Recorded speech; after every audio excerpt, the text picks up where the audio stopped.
سيدنا محمد. اللهم صل على سيدنا محمد وعلى سيدنا محمد.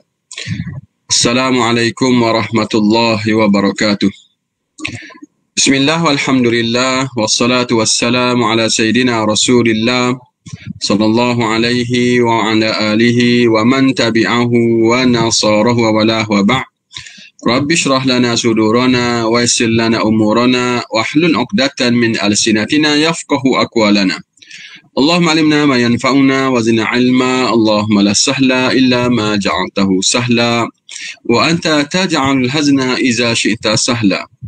يا معلم داود علمنا ويا مفهم سليمان فهمنا. Alhamdulillah, summa alhamdulillah, summa alhamdulillah. Muslimin-muslimat sekalian, apa khabar pagi ini? Semoga ceria dan sihat sejahtera. Mari sama-sama kita menghayati dan mengupas tajuk yang baru pula pada pagi ini. Itu kita akan sentuh berkenaan dengan sabar menghadapi tekanan hidup. Seperti biasa kita akan mulai dengan hadis Nabi kita Muhammad sallallahu alaihi wasallam.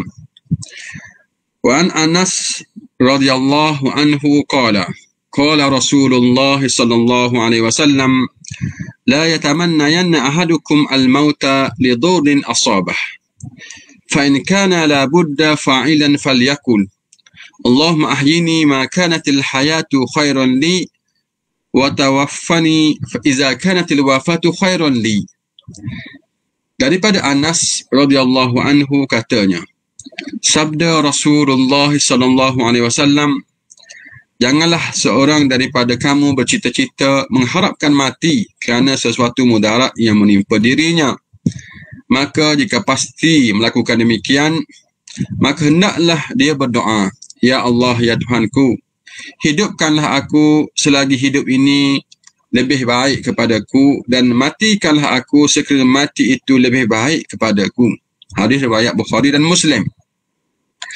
Muslimin-muslimat sekalian, kita sentuh berkenaan dengan penderitaan yang menimpa seorang itu oleh kerana dia tidak tahan dengan penderitaan, dia tidak mampu untuk berdepan dengan musibah, dengan sakit ataupun seumpamanya, lalu dia ambil keputusan.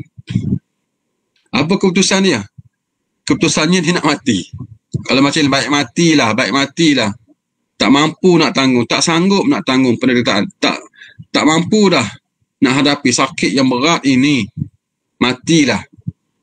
Jadi boleh ke tidak buat macam tu, berhasrat begitu, pilih mati?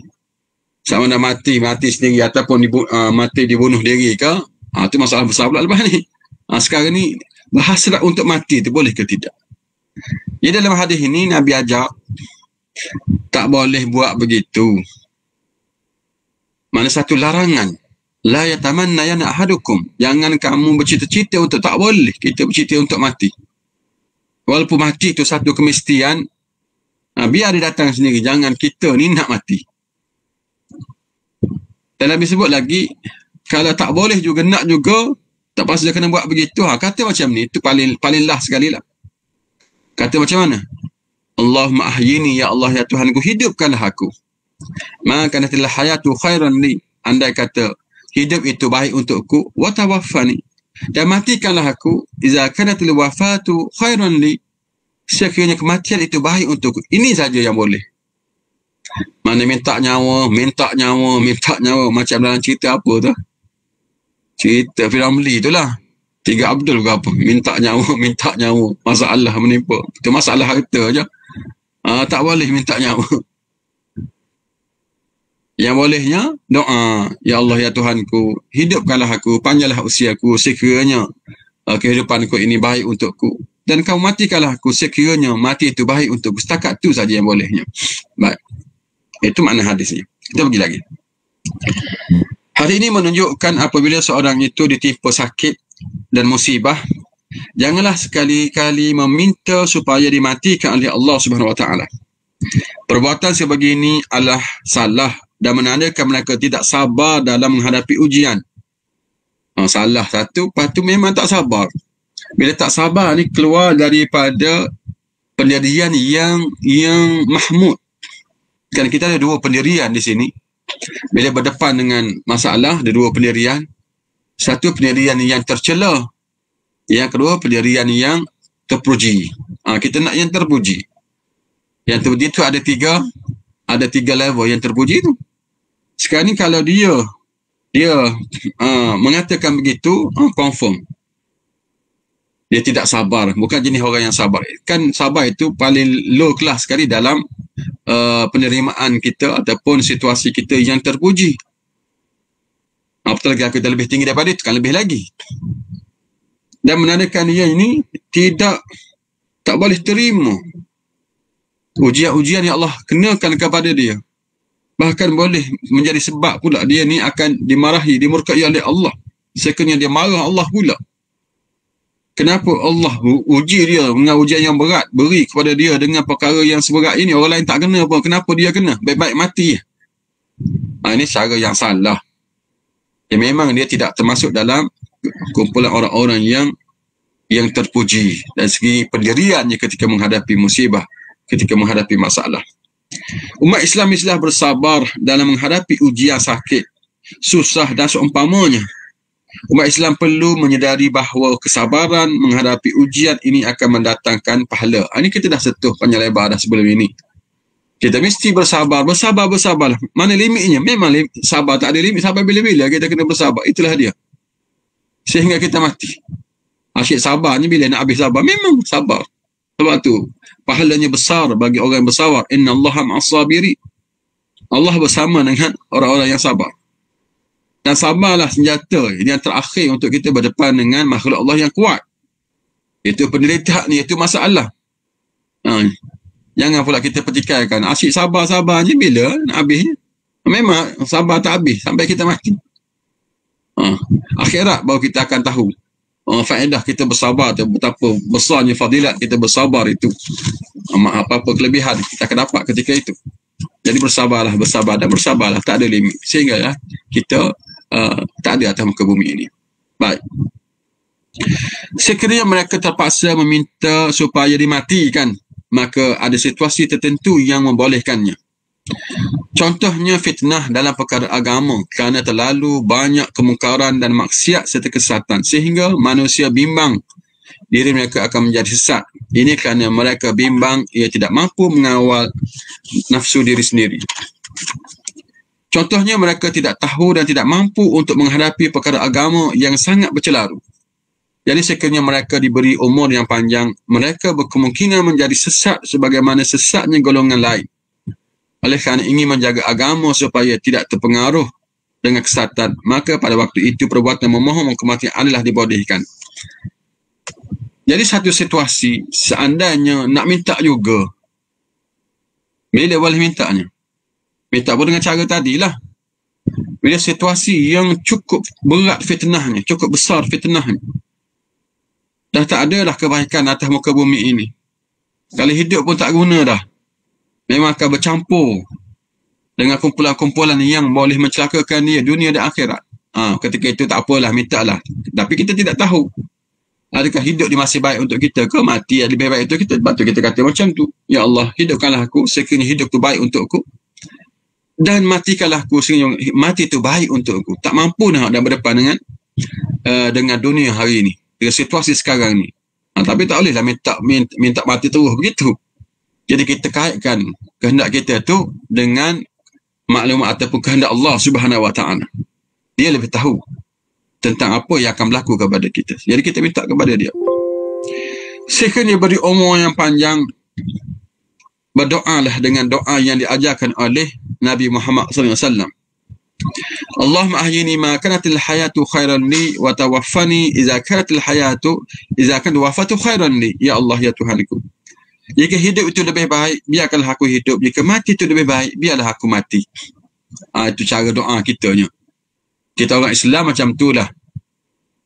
Kita minta dengan Allah Subhanahu Wa Taala. Walaupun saat-saat kita tak mampulah menghadapi masalah dunia ini. Tak ada cara dah. Habis ikhtiar dah. Tapi tetap kita tak putus asa. Kita tetap berdoa kepada Allah Subhanahu Wa Taala dengan doa tadi. Baik. Perkara sebegini berlaku pada zaman fitnah. Kan telah disebutkan dalam banyak riwayat hadis bahawa akan berlaku bencana Sehingga bukan sahaja orang Islam melawan orang kafir, bahkan orang Islam turut berlawan sesama orang Islam. Dahsyatnya bencana fitnah ini sehinggalah tidak dapat diketahui pihak manakah yang betul dan salah. Nanti akan berlaku satu fitnah yang amat berat, yang amat dahsyat ketika itu. Fitnah ni satu situasi yang akan menyusahkan kita, yang menyebabkan kita jauh daripada kebenaran. Itu dia fitnah. Fitnah ni setiap perkara, semua perkara sama ada perkataan ke perbuatan ke yang boleh memberi mudarat kepada kita, yang menyekat kita daripada kebenaran, menghalang kita daripada agama ini. Yang paling beratnya, hilang agama secara total pada diri seseorang itu. Hilang agama, nama je Islamnya, tapi Islam sudah tidak ada lagi dalam diri dia, dalam keluarga dia. Ataupun paling kurang ni sebahagian Islam itu tidak ada lagi. Boleh jadi sedang penonton sekalian, muslim-muslimat sekalian, kita boleh dakwa kita ni selamat daripada fitnah yang pertama itu, hilang agama secara total. InsyaAllah tidaklah. Kita masih lagi Islam lagi dalam banyak perkara. Secara total tidaklah. Namun demikian berlaku hilang agama secara total pada setengah-setengah orang sebenarnya. Nama sahaja Islam. Yang lain macam tak ada dah, macam tak wujud dah. Kalau kita hidup bersama dengan golongan kita ni, mungkin kita tidak sedar. Tapi di luar sana boleh jadi ramai dari kalangan kita ni macam tak ada dah Islam, nama sahaja. Hiduplah cara orang Melayu, tapi cara Melayu Islam sudah tidak ada lagi. Boleh jadi ada. Dan kita dengar cerita-cerita pun dah ada begitu sebenarnya. Itu satu fitnah yang amat berat berlaku di zaman kita ini sebenarnya. Tengok, kata Huzaifah ibn al-Yaman, dia kata, bila orang tanya dia, hina su'ila ayu fitnatin asyad, fitnah apa yang paling berat? Dia tersebutkan tadi kan fitnah itu, fitnah yang hilang agama secara total, yang menyebabkan tak tahu dah kebenaran, tak tahu dah apa. Jadi dia sebut oleh Huzaifah ibn al-Yaman, dia pun jawab, qala in yu'rada alaika al-khairu wasyarru fala tadri ayyahuma tarkab. Bila dibentangkan kepada kamu benar dan juga salah, kebaikan dan keburukan, kamu tak tahu yang mana satu. Tengok zaman fitnah nanti, fitnah agama yang dahsyat, yang berat ini, sehingga bila tiba satu-satu masa, satu-satu waktu, yang orang sudah tak tahu lagi yang mana betul, yang mana salah. Tuan-tuan dan puan-puan sekalian, agak-agaknya zaman kita ni berlaku ke tidak? Yang orang confuse, mana satu betul, mana satu salah, tak tahu yang mana satu. Itu fitnah yang berat. Waktu yang amat dahsyat sudah berlaku. Sebagaimana kata Huzaifah ibn al-Yaman. Jadi beratlah kalau kita zaman kita berlaku, dan rasanya berlaku zaman kita ini. Ramai di kalangan manusia ataupun umat Islam sendiri sudah tidak tahu lagi mana betul, mana salah. Pegangan aku ini, apa yang aku pegang ni betul ke salah? Mereka tidak tahu. Jadi bayangkanlah kalau kita berpegang pada jalan yang salah, landasan yang salah, apa berlaku? Jadi kita ni kalau tersilap langkah dalam perjalanan hidup kita, kesudahannya buruk. Akan mati dalam keadaan su'ul khatimah. Yang paling beratnya al-fasad fil i'tiqad. Itu yang paling berat. Akidah tu tak betul. Pemikiran kita, ideologi ni salah, pegang yang sesat, pegang yang menyeleweng. Banyak mana agama ajaran-ajaran yang menyeleweng, terlalu banyak. Bila tiba fitnah ini, yang ni bermasalah. Al-fasad fil i'tiqad. Lepas tu yang kedua, yang ketiga tu tahan lagi. Fitnah itu al-isra' alal ma'asi, sentiasa buat maksiat. Tak tahanlah laginya, walaupun su'ul khatimah, tapi dia tidak menyebabkan seorang itu gugur syahadah, terganggu dia punya akidah dia, buat maksiat je banyak, tapi masalah juga bila berdepan dengan Allah, banyak maksiat. Dan yang ketiga, ta'aful iman. Okey juga lagi daripada yang pertama, lemah iman. Orang lemah iman nak masuk syurga macam mana kalau lemah iman? Tapi itu pun fitnah. Itu pun masalah sebenarnya. Jadi kita ni jangan terlibat dengan ketiga-tiga masalah ini. Yang pertama dia paling beratnya, akidah yang tidak betul, akidah yang menyeleweng, pemikiran yang menyeleweng, berterusan dalam melakukan maksiat, al-israr al-ma'asi. Dan yang ketiga, da'ful iman, iman yang lemah. Itu semua punca seorang itu boleh mati dalam keadaan su'ul khatimah. Sebab tu kita sentiasa berusaha untuk melarikan diri daripada tiga-tiga perkara tadi. Baik. Apabila terjadinya keadaan umat Islam sudah berlawan sesama mereka, mereka tidak tahu pihak yang betul dan yang salah. Tengok, tiba fitnah ini dah tak tahu betul ke salah. Aku pegang ni betul salah. Itu zaman fitnah yang berat. Maka Nabi Muhammad SAW berpesan supaya dihalakan pedang pada batu, dengan tujuan supaya pedang tersebut rosak sehingga ia tidak boleh digunakan lagi untuk membunuh orang lain. Biarlah sahaja orang lain yang membunuh umat Islam, bukan kita yang menumpahkan darah sesama umat Islam. Itulah gesaannya, supaya kita tak tahu siapa betul siapa salah sekarang ni. Jadi senjata yang kita ada itu musnahkanlah dia, supaya kita tak bunuh. Takut-takut kita bunuh orang bersalah, kita berperang dengan orang bersalah, kita bergaduh dengan kita bergaduh dengan orang yang tidak bersalah, kita membunuh orang yang tidak bersalah. Sebab kita tidak tahu siapa betul siapa salah sekarang. Kita sendiri pun kita tidak tahu siapa betul siapa salah. Itu fitnah yang berat tu, situasi itu. Jadi digesa pada waktu itu, mana senjata-senjata yang ada musnahkanlah. Biarlah kita kena pun tak apalah, asalkan kita tidak mengenakan orang lain. Kalau kita pegang cara yang Nabi ajar ni, selamat semua kita, tak ada masalah. Kita sekarang ni kita menghunuskan sama ada senjata apa pun kepada selain daripada kita. Hal ini menjelaskan bahawa biarlah orang lain yang membunuh umat Islam, dan janganlah pula umat Islam yang membunuh sesama sendiri. Memohon agar dimatikan pada ketika itu adalah dibolehkan kerana bimbang akan berlaku suatu keadaan seperti mana yang telah dinyatakan dalam hadis sabda Rasulullah SAW. Jadi situasi macam ini antara yang boleh kita minta agar kalau mati lebih baik, matikanlah. Manakala hidup lebih baik, hidupkanlah. Boleh minta. Jadi situasi yang kita sebutkan tadi, bila timbul fitnah ini, yang tak tahu siapa yang benar, siapa yang salah ini, dikhawatiri apa yang Nabi sebut dalam hadis yang lain, al-qatil wal maqtul finnar. Nabi kata, orang yang membunuh dan orang yang dibunuh, kedua-dua dalam neraka. Dua-dua masuk neraka. Bertemu antara dua orang tadi, berbunuhan sama sendiri, dua-dua masuk neraka. Dalam hadis yang panjang lagi, ditanya, sahabat-sahabat tanya, betul lah orang yang bunuh tu, kenapa yang kena bunuh masuk neraka juga? Sahabat-sahabat tanya Nabi. Yang pembunuh tu Nabi, sahabat-sahabat faham lah, memanglah masuk neraka sebab dia bunuh sahabat dia. Tapi yang kena bunuh kenapa dia masuk neraka juga? Nabi kata, tidakkah yang kena bunuh tu pun, kalau dia tidak dibunuh, dia nak bunuh saudara dia. Sebab tu dua-dua masuk neraka. Jadi kita kena faham konsep ini. Bila kita ni, walaupun kita tak sempat buat jahat, kita nak buat jahat juga, kita berhasrat sungguh-sungguh, kira bersalah juga. Dah kita confirm nak buat jahat juga tu, berhasrat. Dah kita dipanggil muktamad, kita kosat nak buat jahat. Itu dikira salah sebenarnya. Setakat gangguan lintasan itu tak apa lagi. Tapi kalau kita kosatkan memang nak buat juga apa yang kawan kita buat pada kita, itu dah dikira salah. Dikira satu dosa. Kalau timbul dah kosat, sampai tahap kita muktamadkan hati kita untuk kita buat perkara itu satu benda yang tercela sebenarnya. Setakat niat biasa itu tak apa lagi. Tuan tak ambil kira melainkan kita buat. Dia dua benda yang berbeza. Niat sahaja satu, lepas tu kosakkan. Sama dengan perbuatan baik. Cuma dengan kelebihan Allah ni, kemurahan dia ni, insya-Allah dengan niat kita dibagi juga kebaikan itu. Yang baik ini Allah niat, kita niat baik pun Allah bagi satu. Cuma setengah-setengah ulama yang bahasanya tinggi-tinggi, dia kata tidak, dia kata sama je.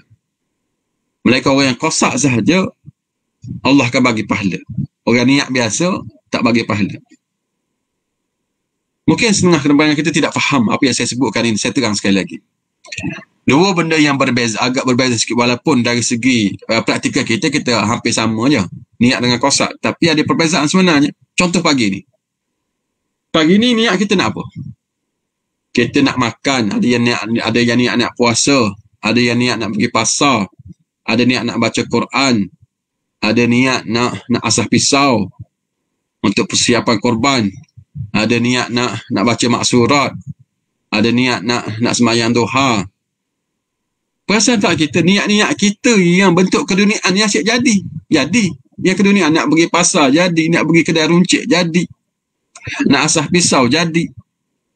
Tapi niat kita yang untuk keagamaan ni tak berapa menjadi. Niat nak baca Quran tak jadi, niat nak baca maksurat tak jadi, niat nak apa lagi, nak sembahyang duha tak jadi. Jadi banyak tak jadi. Kenapa? Sebab kosak. Yang bentuk keduniaan tadi kita niat dan juga kita kosakkan, kita konsentrate, kita nak buat sungguh, sebab tu dia jadi. Yang beragama ni kita tak buat macam tu, kita niat saja je. Kalau aku sempat aku buatlah, kalau tak sempat nak buat macam mana? Sebab tu dia tidak menjadi. Tu beza tu kan. Sebab tu untuk menjadikan apa yang kita niat itu, kita berazam, kita kosakkan, kita konsentrate, kita bulatkan, kita fokus nak buat sungguh. Sebab tu dia menjadi. Itu bab motivasi lah. Dan setengah ulama yang bahasanya tinggi-tinggi, dia faham begitu. Kita kena kosakkan baru dapat pahala. Kalau niat biasa-biasa tak dapat pahala lagi. Tapi dengan kalau ikut kemurahan Allah Subhanahu Wa Taala, insya-Allah kita niat pun dapat pahala, insya-Allah begitu. Tapi dari segi praktikalnya kita kena buat dua-dua. Kita kena ada kosak juga untuk kebaikan ini. Mana tahu pandangan yang pengiktibar yang tinggi-tinggi itu yang diambil kira ke, kita dah kosak juga, selamatlah kita.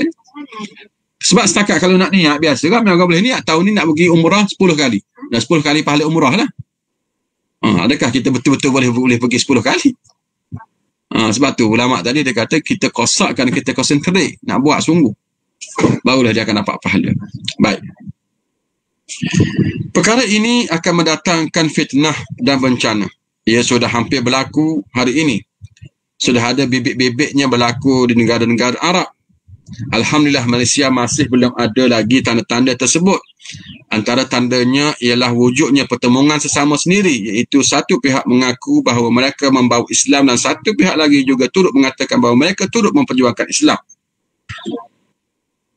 Menjadi tanda tanya kepada kita, adakah sudah berlaku ataupun tidak lagi berlaku situasi ini? Pandai-pandai sendirilah. Tengoklah suasana kita, rakan-rakan kita, kawan-kawan kita, dalam masyarakat kita, berhubung dengan apa yang nyatakan ini. Adakah kebenaran itu sudah menjadi tanda tanya? Siapakah dia di pihak yang benar? Akukah? Diakah? Merekakah? Kalau kita tidak pasti, berusahalah mencari kebenaran itu agar kita terselamat dunia dan akhirat. Nanti terlewat dah kita baru nak tahu kebenaran, Allah, masa tu tak berguna lagi. Jadi dia tandanya mudah sahaja, tanda dia nak tahu kebenaran di pihak mana. Kita berada di pihak yang berpegang pada agamanya. Satu ketika Ibnu Abbas pergi berjumpa dengan orang Khawarij dulu. Dia menasihat kepada orang Khawarij, aku ni datang daripada sahabat-sahabat Nabi. Bersama dengan aku ni sahabat-sahabat Nabi. Aku pergi jumpa kamu, kamu tu siapa? Bersama dengan kamu. Tak ada seorang pun sahabat Nabi ada bersama dengan kamu. Macam mana kamu boleh kata kamu tu benar? Kami ni salah. Nak banding dengan satu kumpulan, tak, sahabat Nabi tak ada. Yang satu kumpulan semua penuh dengan sahabat-sahabat Nabi, termasuk Ibnu Abbas, yang sahabat-sahabat besar-besar yang lain. Tiba-tiba mereka boleh kata mereka tu benar. Golongan Khawarij ini, dia kata dia benar. Kumpulan sahabat-sahabat Nabi tak benar. Itu kan satu petanda, satu ilmu mengajar kepada kita, kita boleh tahu kita berada kumpulan mana, benar ke salah. Itu perasan. Jadi kita pun sama juga nak tahu di zaman kita ini, kita berada dalam jalan ataupun kumpulan pihaknya benar ataupun salah. Tengok kita berada di pihak mana. Kalau bersama dengan orang-orang yang berada dalam agama, yang memperjuangkan agama, yang cakap dia qala Allah qala Rasul, apa kata Allah, apa kata Nabi, apa kata alim ulama, itulah tandanya, ciri-cirinya kumpulan yang benar, pihak yang benar. Jadi sentiasa kita bersama dengan orang yang memperjuangkan agama, berada dalam agama Allah Subhanahu Wa Taala. Qala Allah qala Rasul. Kehendak kita pun kehendak Allah, kehendak Rasul. Apa dia? Kalau tidak, berlakulah kita dalam fitnah ini. Yang kita tak perasan kita benar, sebenarnya kita jauh daripada kebenaran. Kena orang yang tahu benar tak benar ni, ahli ulama yang tahu, ahli ilmu yang tahu. Kita ni pun mereka yang ajar kepada kita. Macam mana boleh kita mari dalam zaman kita, kita lebih tahu daripada mereka. Al-Quran kan hak semua, hari ni hak semua. Kalau mereka boleh tafsirkan, kita boleh tafsirkan juga. Siapa kita? Sama dengan dalam bab kereta tu. Semua orang boleh pakai kereta, tapi selain pada mekanik, orang pakai kereta, pandai ke dia? Macam saya ni, baiki pandai. Tapi menjadi itu belum tentu. Setakat buka-buka kereta ke motor ke, beki-beki biasa saya boleh beki. Tapi masa nak buka tu lah, buka kipas, buka apa boleh. Nak pasang balik tak boleh. Tak erti nak pasang balik. Sebab kita bukan ahli dia. Baik, kita pergi lagi. Sidang penonton sekalian. Contohnya sebagaimana yang wujud di Afghanistan dahulu. Kelompok ini bukan sahaja berperang dengan Rusia dan Amerika Syarikat, bahkan turut berlawan sesama kumpulan Islam. Satu pihak mengatakan bahawa mereka lebih kuat berpegang dengan Islam, manakala satu kelompok yang lain turut mendakwa mereka perkara yang sama, mendakwa perkara yang sama. Malangnya kedua-dua pihak ini saling bertempur sesama sendiri. Ini yang kita tidak mahu. Ini kita tak mahu berlaku di tempat kita. Pertempuran berlaku. Cuma mereka di sana ni berlaku, pertumpahan darah berlaku tempat kita, tidak lagi, alhamdulillah lah, kita syukur dari sudut itu. Tapi dari segi perbalahan, dari segi pertembungan, perbalahan mulut ke ataupun kutuk mengutuk, itu berlaku. Cuma tak sampai tahap pertempuran lagi. Kita minta jauh sangat-sangat lah. Sebab tu kita minta kita bersatu, semua bersatu atas dasar Islam, bersatu atas dasar agama, semua pihak, tak kira siapa. Tinggallah kekhilafahan ataupun secara perselisihan itu. Kembali kepada Quran dan Sunnah Nabi. Selain itu terdapat juga hadis yang menyatakan bahawa satakunu fitanun al-qa'idu fiha khairun min al-qa'im wal-qa'imu khairun min al-mashi wal-mashi fiha khairun min as-sa'i. Akan tiba satu zaman berlakunya fitnah. Orang yang duduk ketika itu lebih baik daripada orang yang berdiri. Manakala orang yang berdiri lebih baik daripada orang yang berjalan. Dan orang yang berjalan lebih baik daripada orang berlari. Ini situasi fitnah. Nak pergi tempat fitnah. Ada orang yang duduk. Ada orang yang berdiri. Ada orang yang berjalan. Ada orang yang berlari. Jadi semuanya ke arah. Nak menuju ke arah fitnah. Jadi lebih baik duduklah daripada berdiri.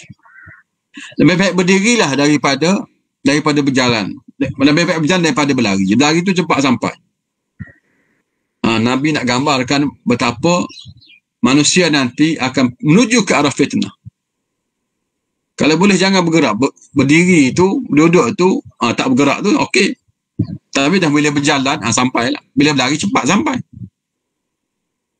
Situasi manusia dengan fitnah nanti. Dah tiba dah sampai dah. Sehingga mengelirukan kita semua yang mana betul, yang mana salah. Itulah bencana dan fitnah dalam perkara agama. Terdapat juga hadis Nabi Muhammad SAW yang menyatakan, yushiku an yakuna khairu mali rajuli ghanamun yatba'u biha sya'afal jibal wa mawaki al-qatr yafiru bidinihi min al-fitan. Hampirlah sebaik-baik harta seseorang ialah kambing yang dipeliharanya di puncak gunung dan lembah. Yang ini kerana ia lari, yang ini mengasihkan diri untuk menyelamatkan agamanya daripada fitnah itu. Apabila berlaku bencana, orang yang duduk di bukit dan padang pasir bersama kambing dan kebun mereka adalah lebih baik. Mereka tidak menghiraukan orang lain.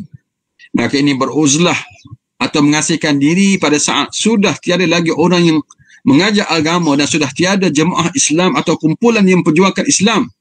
Inilah yang akan berlaku pada akhir zaman. Sebelum ini kita nyatakan bahawa dalam situasi sekarang ini, lebih baik kita bersama masyarakat ke, ataupun lebih baik kita pergi ke hutan mana, ke gunung mana, ke padang pasir mana, ke gua mana, ke bukit mana, ke lembah mana untuk beruzlah, untuk mengasingkan diri.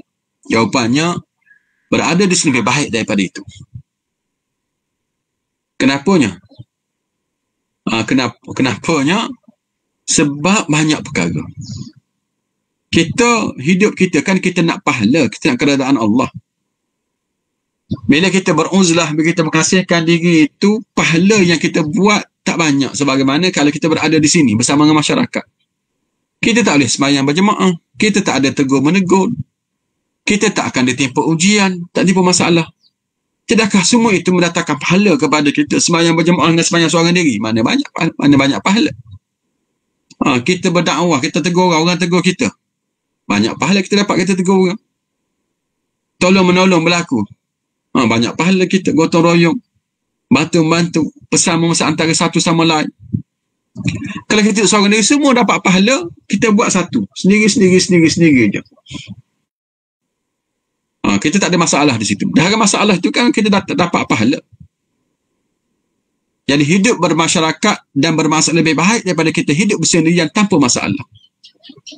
Sebab tidak betul kalau kita mengasingkan diri. Kerana malah bercampur dengan masyarakat sekarang. Situasi sekarang ni, suatu hari nanti kalau betul sungguh hidup kita dalam masyarakat pun tak ada guna lagi. Semuanya fitnah yang berat, fitnah yang besar. Agama tak wujud lagi dalam masyarakat kita ini. Dah tak ada dah orang tak sembahyang berjemaah dah. Tak ada dah orang tegur-menegur kebaikan, tak ada lagi. Ketika itu betul lah, pergilah beruzlah. Itu yang kita masukkan di sini. Itu disebut dalam hadis ini. Jadi ketika itu tak apalah nak pergi beruzlah pun lebih baik begitu. Tak apalah nak mengasingkan diri pada saat itu. Saat fitnah yang amat dahsyat. Yang keagamaan sudah tak wujud lagi dah dalam kehidupan hari ini. Sekarang ni sembahyang berjemaah ada lagi, cuma tak boleh pergi tu kerana PKP. Bukan kerana kehendak manusia, kerana orang Islam. Tidak. Orang Islam ramai nak pergi. Tu yang duduk marah-marah tu. Yang duduk merintih tu. Bila nak pergi sembahyang berjemaah balik ni. Berdasarkan hadis di atas, sekiranya terdapat kumpulan yang memperjuangkan Islam, maka umat Islam mesti mengikuti perjuangan Islam. Sekiranya perjuangan Islam sudah tiada pada masa itu, maka asingkanlah diri masing-masing. Pada ketika itu, mati kelaparan adalah dibenarkan. Bila sudah tidak ada lagi jemaah Islam, mereka yang membawa Islam sudah tak ada lagi, tak ada guna dah. Kita semua dalam fitnah. Jadi pergilah beruzlah walaupun susah ketika itu, walaupun tak ada makanan, tak apalah. Biar kalau mati pun tak apalah ketika itu, dah tak ada makanan apanya. Daripada hidup susah bergelombang dengan dosa, bergelombang dengan maksiat, kita pergi mengasingkan diri. Terdapat dalam riwayat hadis yang lain bahawa Rasulullah SAW bersabda, fa'tazil tilkal firaq kullaha wala an ta'adda 'ala al-'asri al-syajarah hatta yurikaka al-maut wa anta 'ala dhalik. Engkau pisahkan diri daripada kumpulan-kumpulan yang sesat itu walaupun engkau terpaksa memamah akar pokok kerana kelaparan, tiada makanan, dan selepas itu kalian mati dalam keadaan yang demikian. Itu yang disebutkan tadi. Bila sudah tidak ada lagi, yang ada semuanya golongan-golongan pembawa fitnah. Kita tak mampu lagi untuk bertahan diri kita ini, untuk menjaga agama kita. Jadi pergilah mengasingkan diri. Berpisahlah, menjauhilah mereka itu, pembawa fitnah. Walaupun terpaksa makan, dah tak ada makanan, terpaksa makan akar pokok, daun pokok ke, tak apalah. Walaupun kita mati dengan sebab itu. Yang ni boleh. Ketika mana fitnah yang berat berlaku, teramat sangat. Tak tahulah bila berlaku. Sekarang tak berlaku lagi lah sampai tahap ni kita. Sebab tu kita sebutkan tadi, bukan waktunya lagi untuk kita pergi lari daripada masyarakat kita ini. Sebab kita masih ada yang nak ke Islam, terlalu banyak ramai lagi yang nak ke Islam. Alim ulama masih ramai lagi. Agama masih kuat lagi kita semua. Syariat Islam masih lagi terlaksana. Suatu hari nanti anda kata berlaku lah, kita minta jauh sangat-sangat. Baik. Sebagaimana yang disebutkan dalam hadis di atas, akan tiba zaman yang sedemikian. Mungkin belum lagi pada zaman sekarang, tetapi akan tiba zaman tersebut pada masa akan datang. Perkara ini perlu disedari oleh seluruh umat Islam bahawa akan berlaku satu bencana yang besar, yang berat seumpama ini. Nanti dikatakan, disebutkan di Madinah sendiri orang tak sembahyang dah.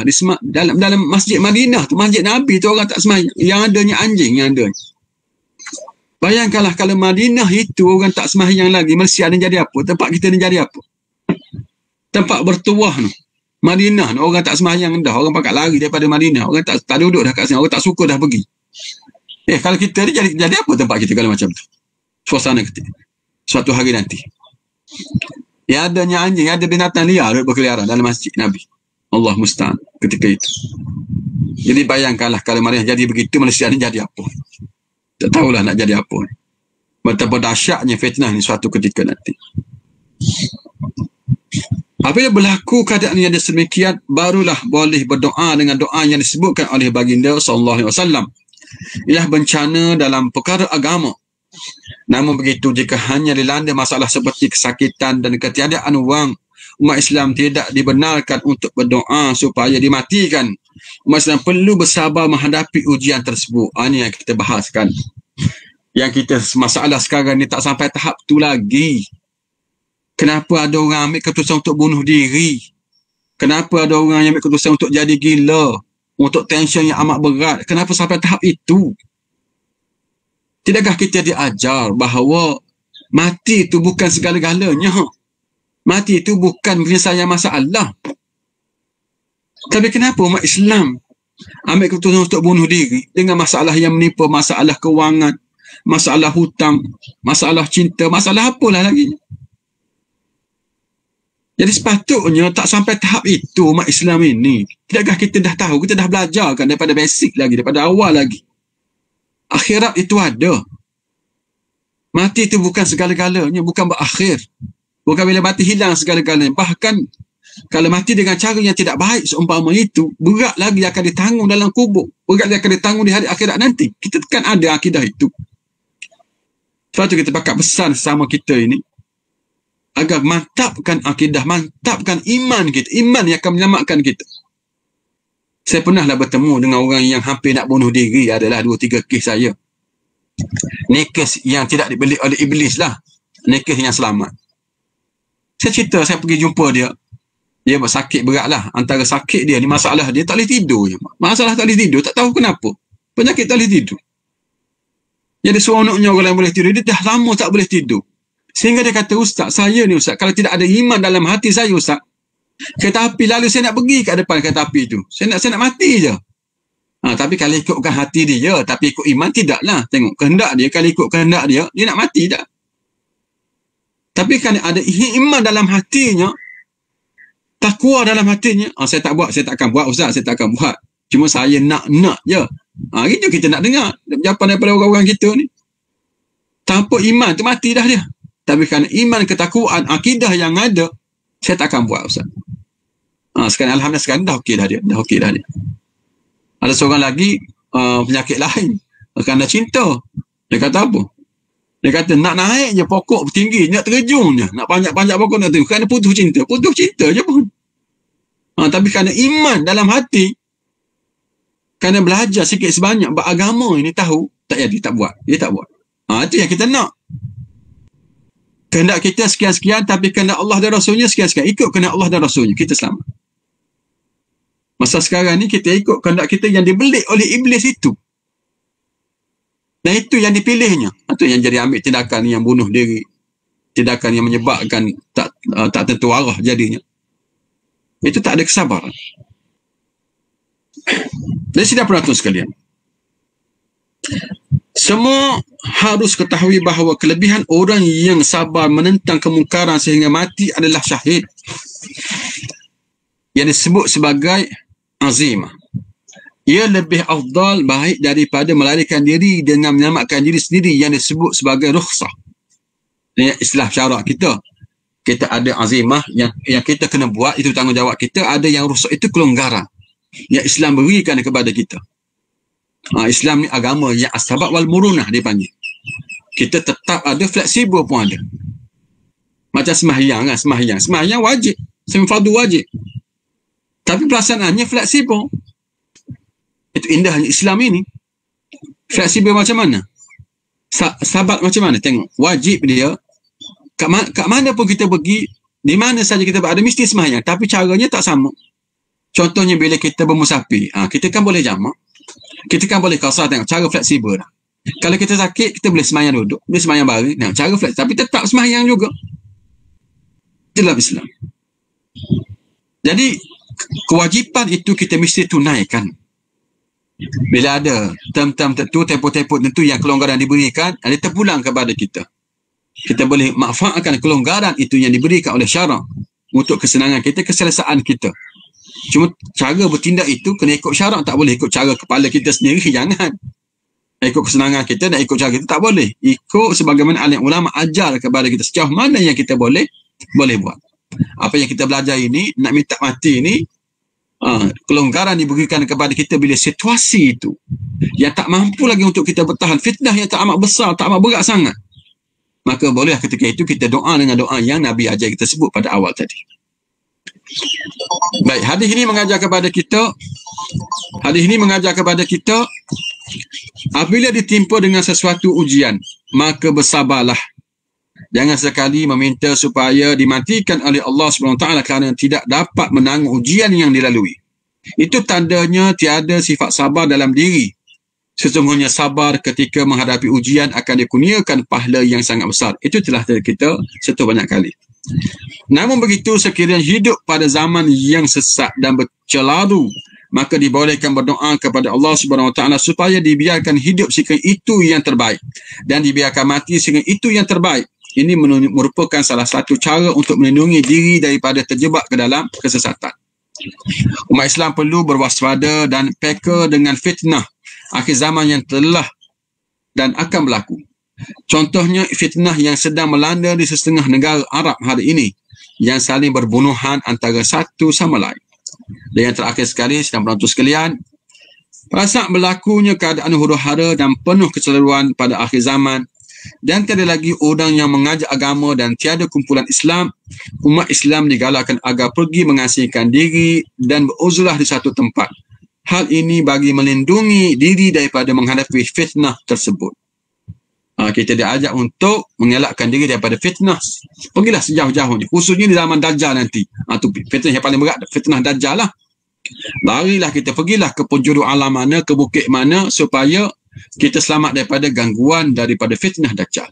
Jadi, sidang penonton sekalian, itu sahaja untuk kali ini. Dan suka saya ingatkan masing-masing untuk kita pakat-pakat berpuasa esok. Berpuasa sunat hari Arafah. Oleh kerana hari Senin, niat dua-dua sekali. Kita akan dapat dua pahala insya-Allah. Niat puasa hari Arafah, niat juga puasa hari Senin. Kita akan dapat dua perkara. Dan pahalanya beramat besar sekali. Diampunkan 2 tahun dosa. Setahun yang lalu dan setahun akan datang. Jadi orang yang tak ada dosa sahaja yang tidak berpuasa boleh jadi begitu. Jadi kita pakat kempen sungguh-sungguh ahli keluarga kita yang mampu berpuasa. Sebagaimana puasa Ramadan dulu. Yang darjah 1, yang tadika, yang 6 tahun ke, yang kecil-kecil tak boleh. Yang mampu berpuasa, kita ajak kempen puasa, ada sahur sekali, ada buka puasa sekali. Nak buka puasa kat saudara masjid tak boleh lah sekarang ni. Kerana PKP kita kena ikut SOP. Jadi kat rumah kita lah. Yang penting kita pakat-pakat berpuasa. Seluruh orang berpuasa esoknya. Seluruh dunia berpuasa. Kita berpuasa pada hari Arafah. Dan perbanyakkan amal ibadah. Kerana esok siang hari yang paling baik sepanjang tahun. Kalau Ramadan dulu, kita cari malam Lailatul Qadar. Malam hari yang paling baik. Yang paling baik sepanjang tahun. Kita akan bertemu dengan siang hari yang paling baik sepanjang tahun. Iaitu hari wukuf di pada Arafah. Jadi pakat-pakat puasa semua insya-Allah. Mudah-mudahan kita dipilih oleh Allah untuk menjadikan di kalangan orang-orang yang bertakwa dan beriman kepadanya. Wassalamualaikum warahmatullahi wabarakatuh.